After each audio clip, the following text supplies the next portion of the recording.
Baghdad کے نواحی گاؤں میں دو دوست رہتے تھے، عمران اور بلال۔ بچپن سے ساتھ، غریبی میں پلنے والے یہ دونوں ایک دوسرے کا سایہ سمجھے جاتے تھے۔ دونوں نے کبھی ایک دوسرے سے جدا رہنا نہیں سیکھا تھا۔ بازار جائیں تو ساتھ، کام پر جائیں تو ساتھ، حتیٰ کہ روزہ رکھیں تو افطار بھی ایک ساتھ کرتے۔ ان کی دوستی دیکھ کر گاؤں والے رشک کرتے۔ رمضان کا مہینہ آیا تو دونوں نے نیت کی کہ دن میں مزدوری کریں گے اور رات میں عبادت۔ دونوں روزے سے ہوتے، سخت گرمی میں کام کرتے، پسینہ بہتا مگر شکایت نہ کرتے۔ ایک دن ایسا آیا کہ کام کے دوران ایک بڑا سوداگر ان سے ملا جسے کسی کھنڈر زدہ علاقے میں سامان پہنچانا تھا۔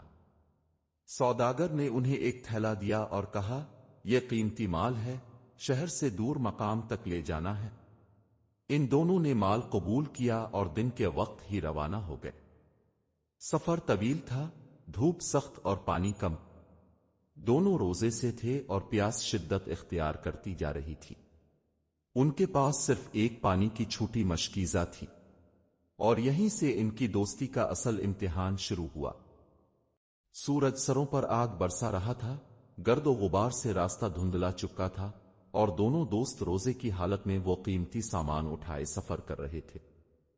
ان کے ہونٹ خشک ہو چکے تھے، سانسیں بھاری ہو رہی تھیں، مگر دونوں نے ایک دوسرے کی طرف شکایت سے نہیں دیکھا۔ جب دوپہر ڈھلنے لگی تو بلال کے قدم لڑکھڑانے لگے۔ عمران نے فوراً اسے تھام لیا اور قریب ایک درخت کے سائے میں بٹھایا۔ مشکیزے میں بس چند قطرے پانی باقی تھے۔ بلال نے کمزور آواز میں کہا، عمران، شاید میں اب آگے نہ چل سکوں، پانی کے 2 قطرے دے دو، شاید سنبھل جاؤں۔ عمران نے مشکیزہ ہاتھ میں لیا، مگر اس کی نظریں بلال کے چہرے پر جم گئیں۔ وہ جانتا تھا کہ یہ پانی پورے دن کا آخری سہارا تھا۔ اگر وہ بلال کو پلا دیتا تو خود کے لیے کچھ نہ بچتا۔ چند لمحے کے لیے دل میں کشمکش پیدا ہوئی، مگر پھر اس نے دل سے کہا، اگر میرے دوست کی جان بچ جائے تو یہی میرا روزہ، یہی میری قربانی۔ اس نے مشکیزہ بلال کے لبوں سے لگا دیا۔ بلال نے چند گھونٹ پیے اور بے ہوش سا ہو کر سو گیا۔ عمران نے خاموشی سے اپنے کپڑے کا ایک ٹکڑا بھگو کر اپنے ہونٹوں پر پھیرا تاکہ ذرا سی ٹھنڈک محسوس ہو۔ اس کی پیاس شدت اختیار کر رہی تھی، مگر اس کے دل کو ایک سکون مل رہا تھا۔ اس نے اللہ کی طرف دیکھ کر کہا، رب، اگر میری قربانی قبول ہے تو مجھے ہمت عطا فرما۔ وہ جانتا نہ تھا کہ اس ایک عمل نے اللہ کے ہاں کیسی قبولیت پالی تھی۔ شام کے سائے دراز ہو چکے تھے اور دونوں دوست سفر جاری رکھے ہوئے تھے۔ بلال اب کچھ بہتر محسوس کر رہا تھا، مگر عمران کے قدموں میں لڑکھڑاہٹ تھی۔ ان کے پاس کھانے کو بس ایک روٹی بچی تھی جو صبح ہی سے عمران نے سنبھال رکھی تھی۔ افطار کا وقت قریب تھا اور دونوں کے چہرے تھکن اور فاقے سے زرد ہو چکے تھے۔ جیسے ہی سورج غروب ہوا، اذان کی آواز سنائی دی۔ بلال نے کمزوری کے باوجود مسکرا کر کہا، افطار کا وقت ہو گیا بھائی، وہ روٹی نکالو، آدھی تم کھا لو اور آدھی میں۔ عمران نے خاموشی سے کپڑے میں لپٹی روٹی نکالی، اس کی خوشبو میں زندگی کی امید چھپی تھی۔ مگر عمران نے وہ روٹی بلال کے ہاتھ میں رکھتے ہوئے کہا، یہ تم کھاؤ، تمہیں زیادہ کمزوری ہے، میں ٹھیک ہوں۔ بلال نے انکار کیا، مگر عمران نے اصرار کے ساتھ کہا، اللہ کی قسم، اگر تم نے نہ کھائی تو میں بھی نہیں کھاؤں گا۔ بلال نے بے دلی سے وہ روٹی کھا لی اور ہر نوالے کے ساتھ عمران کی طرف دیکھتا رہا۔ عمران نے اپنا چہرہ پھیر لیا تاکہ اس کے چہرے پر اترتی بھوک کا اثر بلال نہ دیکھ سکے۔ وہ افطار کیے بغیر، روزہ کھولے بغیر زمین پر لیٹ گیا اور اپنے لبوں پر ذکر کا ورد جاری رکھا۔ دل کی گہرائیوں میں ایک سکون تھا کہ اس نے اپنے بھائی کے لیے قربانی دی ہے۔ رات گہری ہوتی گئی اور عمران کا جسم مزید کمزور ہوتا گیا، مگر اس کا دل مضبوط تھا۔ اسے خبر نہ تھی کہ جو قربانی وہ دے رہا ہے وہ آسمانوں میں کیسے لکھی جا رہی ہے۔ رات کے آخری پہر، جب آسمان پر تاریکی کا راج تھا اور سرد ہوا میں خاموشی بسی ہوئی تھی، عمران زمین پر لیٹا تھکا ہارا نیند اور بے ہوشی کی درمیانی کیفیت میں ڈوبا ہوا تھا۔ بلال نیند سے جاگا تو اس نے دیکھا کہ عمران کی سانسیں بھاری ہو رہی تھیں۔ وہ گھبرا کر قریب آیا، عمران کا چہرہ چھوا جو بخار سے تپ رہا تھا۔ بلال نے دل ہی دل میں افسوس کیا کہ اس نے اپنے دوست کی حالت پہ غور نہیں کیا۔ وہ فوراً اپنی چادر سے پنکھا کرنے لگا اور اپنے کپڑوں سے نمی نکال کر عمران کے ماتھے پر رکھنے لگا۔ چند ہی لمحوں بعد قریبی قافلے کے کچھ لوگ ان کے قریب آ پہنچے۔ وہ اس علاقے سے گزر رہے تھے اور دور سے مشعل کی روشنی دیکھ کر آئے تھے۔ جب انہوں نے عمران اور بلال کو دیکھا تو فوراً پانی اور کھانا نکالا۔ بلال نے سب سے پہلے عمران کے لیے پانی مانگا اور نرمی سے اس کے لبوں سے لگایا۔ عمران نے نیم بے ہوشی میں آنکھیں کھولیں اور دھیرے سے کہا، کیا تو ٹھیک ہے بلال؟ بلال نے آنکھوں میں آنسو لیے کہا، تیری قربانی نے مجھے بچایا، اب اللہ تجھے سنبھالے گا۔ قافلے کے سردار نے جب ان کی حالت اور ان کے درمیان ہوئی قربانی کی کہانی سنی تو حیران رہ گیا۔ اس نے کہا، ایسی دوستی آج کے زمانے میں کہاں؟ تمہاری نیت اور تمہاری قربانی تمہیں خالی نہیں جانے دے گی۔ قافلے والوں نے عمران کو اپنے قافلے میں سوار کیا اور دونوں کو شہر تک لے گئے۔ وہیں پہنچ کر انہیں پتہ چلا کہ جس تاجر نے انہیں سامان دیا تھا وہ پہلے ہی قافلے والوں کو بتا چکا تھا کہ جو یہ سامان صحیح سلامت لے آئے گا اسے انعام دیا جائے گا۔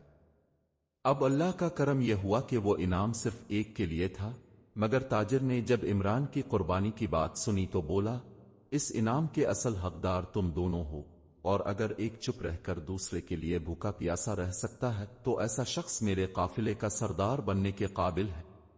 اور یوں جس نے پانی اور روٹی قربان کی تھی اس کے لیے اللہ نے رزق، عزت اور مقام کا دروازہ کھول دیا۔ شہر پہنچنے پر قافلے کے سردار نے عمران اور بلال کو اپنے گھر مہمان بنایا۔ ایک وسیع صحن، کھجوروں کے درخت، مٹی کے دیواروں پر لٹکتے چراغ اور پرانے بغداد کے خوشبو سے بھرا ماحول عمران کے لیے کسی خواب سے کم نہ تھا۔ چند دن آرام اور دوا کے بعد عمران کی صحت بہتر ہونے لگی۔ بلال ہر وقت اس کی خدمت میں لگا رہتا اور ان لمحوں کو یاد کرتا جب عمران نے اس کی جان بچائی تھی۔ سردار نے ایک دن دونوں کو بلا کر کہا، میرے قافلے میں کئی سالوں سے کوئی ایسا شخص نہیں آیا جس پر میں اتنا اعتماد کر سکوں۔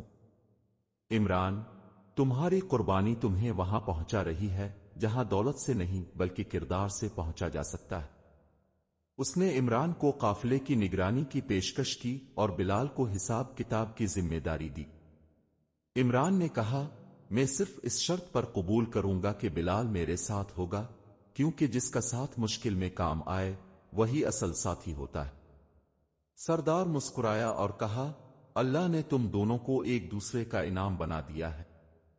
یوں وہ دونوں اب صرف دوست نہ رہے بلکہ ایک مثال بن گئے۔ بازار میں ان کی سچائی کے چرچے ہونے لگے اور قافلے کا کاروبار دن دگنا رات چوگنا بڑھنے لگا۔ ایک دن ایک بوڑھا فقیر ان کے دروازے پر آیا۔ عمران نے اسے دیکھتے ہی کھانے، پانی اور لباس دیا۔ فقیر نے دعا دی، جس نے دوست کے لیے اپنی بھوک پیاس قربان کی، اللہ اسے ایسا رزق دیتا ہے جس میں کمی نہیں آتی۔ عمران اور بلال نے ایک دوسرے کی طرف دیکھا اور ان کی آنکھوں میں وہی روشنی تھی جو شروع میں ان کی دوستی کی بنیاد تھی۔ وقت گزرتا گیا اور عمران اور بلال کی دیانت، قربانی اور وفاداری کی کہانیاں پورے بغداد میں پھیل گئیں۔ جو قافلہ کبھی معمولی سامان کے ساتھ چلتا تھا اب دور دراز کے تاجروں کا اعتماد حاصل کر چکا تھا۔ لیکن ان دونوں کا دل آج بھی سادہ تھا۔ وہ ہر دن کے آغاز میں ایک ساتھ فجر کی نماز پڑھتے، اللہ کا شکر ادا کرتے اور یاد کرتے کہ کس طرح ایک چاندی کے درہم، ایک مشکیزہ پانی اور ایک روٹی نے ان کی زندگی بدل دی۔ ایک دن قافلے کے سردار نے اعلان کیا کہ وہ ریٹائر ہو رہا ہے اور اپنی تمام ذمہ داریاں عمران کے سپرد کر رہا ہے۔ پوری مجلس میں عمران کھڑا ہوا، بلال اس کے برابر کھڑا تھا اور عمران نے کہا، اگر میں آج یہاں ہوں تو اس دوست کی بدولت ہوں جس نے میرے لیے وہ سب کچھ برداشت کیا جو ایک بھائی ہی کر سکتا۔ یہ عزت، یہ مقام ہم دونوں کا ہے، کیونکہ قربانی ایک نے دی تھی مگر نیت دونوں کی پاک تھی۔ لوگ تالیاں بجانے لگے اور سردار نے کہا، آج ہم نے دو ایسے دوستوں کو دیکھا ہے جن کی مثال زمانے میں کم ہی ملتی ہے۔ عمران اور بلال نے اپنی کمائی کا ایک حصہ مسافروں، یتیموں اور فقراء کے لیے وقف کیا۔ انہوں نے بغداد کے ایک پرانے علاقے میں ایک مسافر خانہ اور ایک کنواں بنوایا جہاں پانی ہمیشہ میسر رہتا تھا اور ہر مسافر کو کھانا اور سایہ ملتا تھا۔ جب لوگ ان سے ان کے رازن کامیابی پوچھتے تو وہ صرف مسکرا کر کہتے، دوستی، قربانی اور اللہ پر بھروسہ، یہی ہمارا راز ہے۔ اور یوں وہ درہم جو کسی ایک کا ہو سکتا تھا، ایک نیت، ایک عمل اور ایک دل کی قربانی نے دونوں کی دنیا بدل دی۔